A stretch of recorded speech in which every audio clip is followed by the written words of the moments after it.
दोस्तों स्वागत है आपका मेरे यूट्यूब चैनल इंग्लिश लेटर से। हमें तो स्टार्ट करते हैं आज की वीडियो बिना कोई टाइम वेस्ट किए हुए।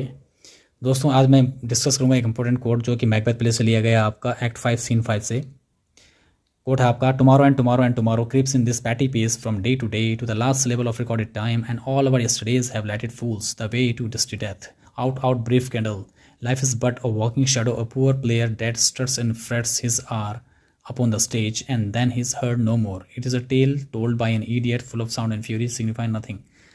ये कॉन्टेक्स्ट है आपको उस समय का जब मैकबेथ अपने कैसल के अंदर फंस जाता है, ट्रैप्ड हो जाता है, क्योंकि उस समय जो मैकडफ होता है, डोनाल्ड और मेलकम, वो तीनों के तीनों आर्मी लेकर अपनी आते हैं वहाँ से उस इंग्लैंड से। उसके बाद ये मैच में फंस जाता है मैकबेथ, और कुछ समय बाद मैकबेथ को अपनी रानी लेडी मैकबेथ की मौत की सूचना मिलती है, तो वो रोता नहीं है बिल्कुल भी। He doesn't weep, instead he reflects on the utter pointlessness of life and the relentless passage of time. बजाय रोने के वो लाइफ की पॉइंटलेसनेस को देखता है, यानी लाइफ के नेगेटिव फेस को देखता है, नेगेटिव साइड को वो देखता है, and the relentless passage of time, है ना, और लाइफ के टाइम के रिलेंटलेस पैसेज को देखता है। की मेटाफर्स यहाँ पर देखते हैं, की metaphors and meaning. Macbeth uses 4 distinct metaphors to describe the futility of human existence. Macbeth ने यहाँ पर 4 अलग अलग मेटाफर्स का यूज़ किया है ह्यूमन एग्जिस्टेंस की फ्यूटिलिटी को शो करने के लिए, यानी ह्यूमन एग्जिस्टेंस की नेगेटिव साइड को शो करने के लिए।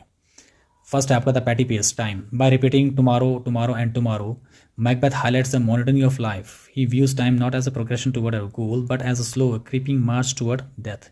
तो एक ही वर्ड को जब 3 बार मैकबेथ रिपीट करता है यहाँ पर, तो एक तरह से वो लाइफ की मोनोटोनी को यहाँ पर हाईलाइट कर रहा है। मीन मोनोटोनी का मतलब होता है आपका एक रास्ता, यानी कि लाइफ की जो बोर्डम होती है ना, जो एक ही टोन में लाइफ चली जा रही है, एक ही मोनोटोनस वे में लाइफ चली जा रही है आपकी, है ना, उसमें कोई चेंजेस वगैरह नहीं आ रहे हैं, उसको बोलते हैं मोनोटोनस वे ऑफ लाइफ, है ना।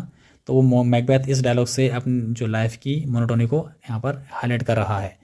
और वो ज़िंदगी को क्या बताता है कि जो ज़िंदगी जब आगे बढ़ती है, जब समय आगे बढ़ता है तो ज़रूरी नहीं कि आदमी प्रोग्रेस कर रहा हो सकता है आदमी अपनी बढ़ते समय के साथ मौत की तरफ बढ़ रहा हो। Creeping march toward death, everything we have done only serves to lead us to the grave.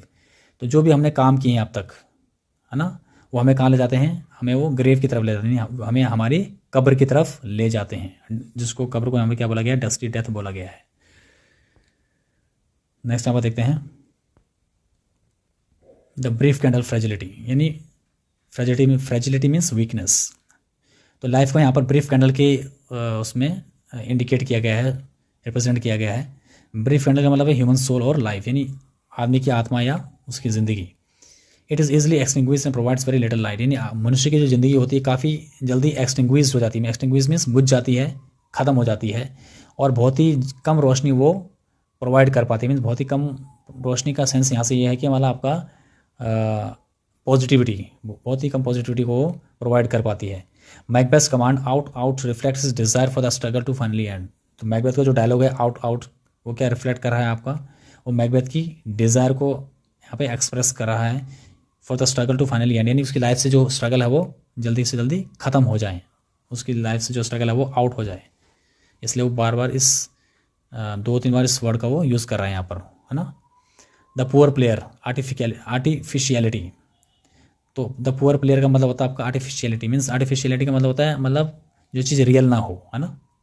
He compares life to a walking shadow or an actor poor player on stage. वो लाइफ को compare करता है किससे, walking shadow से और एक actor से जो कि स्टेज के ऊपर खड़ा है। एक्टर को यहाँ पर पुअर प्लेयर कहा गया आपका, है ना।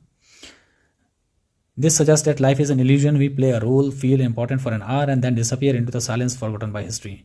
तो ये जो लाइन है वो ये सजेस्ट करती है हमें कि जो लाइफ है क्या है, it is totally full of illusion. मतलब लाइफ पूरी इल्यूजन से भरी हुई है। मीन्स इल्यूजन मीन्स जैसे कोई जो भ्रम टाइप का है, लाइफ से भरी पड़ी है। हम एक रोल प्ले करते हैं, फील इम्पोर्टेंट, हम इम्पोर्टेंट फील करते हैं 1 घंटे के लिए, उसके बाद हम यहाँ से एकदम डिसअपियर हो जाते हैं, एकदम साइलेंस हो जाते हैं, और उसके बाद यानी इंसान साइलेंस होने का मतलब हम मर जाते हैं। उसके बाद हमें फॉरगॉटन बाय हिस्ट्री मीन्स हमें दुनिया के द्वारा भी भुला दिया जाता है। जल्दी यह दुनिया हमें भूल जाती है कि हमने क्या अच्छे काम किए थे। Next the idiots tale, meaninglessness. यहाँ पर जो इडियट्स टेल है इसका मीनिंग है आपका मीनिंगलेसनेस, यानी कि ऐसी चीज़ें जिसका कोई अर्थ ना हो, अर्थहीन जो चीज़ें होती हैं आपकी। Finally he describes life as a told by an idiot. Finally, he described life as a told by an idiot. While the story might be loud and chaotic, sound and fury, it lacks any underlying logic, purpose or meaning, signifying nothing. तो finally जो Macbeth है वो क्या describe कर रहा है, life को story की तरह डिस्क्राइब कर रहा है यहाँ पर, जो कि एक इडियट के द्वारा बोली गई है. While the story might be loud and chaotic, हो सकता है कि जो स्टोरी है वो काफ़ी तेज़ आवाज़ में हो और कैओटिक हो, मीन्स काफ़ी मतलब नॉइजी हो. साउंड ऑफ फ्यूरी मीन्स काफ़ी शोर शराबे से भरी हुई हो जो लाइफ स्टोरी हो.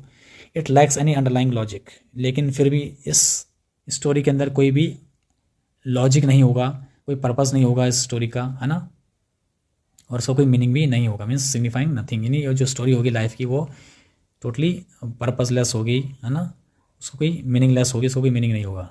सिग्निफिकेंस देखते हैं यहाँ पर. This speech marks the total collapse of Macbeth's ambition. Having committed horrific crimes to become king, he realizes that the prize he sought is hollow. तो ये जो स्पीच है वो क्या डिस्क्राइब करता है कि मैकबेथ का जो एम्बिशन है वो पूरी तरह से कोलैप्स हो चुका है. मीन्स उसका जो एम्बिशन था, जो उसकी विश थी, वो पूरी तरह से कोलैप्स हो चुकी है. Having committed horrific crimes to become king, तो राजा बनने के चक्कर में उसने जितने हॉरिफिक क्राइम्स किए, he realises that the prize he sought is hollow, यानी और क्राइम करने के बाद जो भी उसको एज अ प्राइज जो चीज़ें उसको मिली, यानी उसको जो राजगद्दी मिली, उसको ताज मिला राजा का, वो एक तरह से ये सब मिलने के बाद भी उसकी ज़िंदगी कैसी है, पूरी तरह से हॉलो है, मीन्स खोखली है पूरी ज़िंदगी उसकी. If life is meaningless then his throne, his crown and even his crimes were for nothing.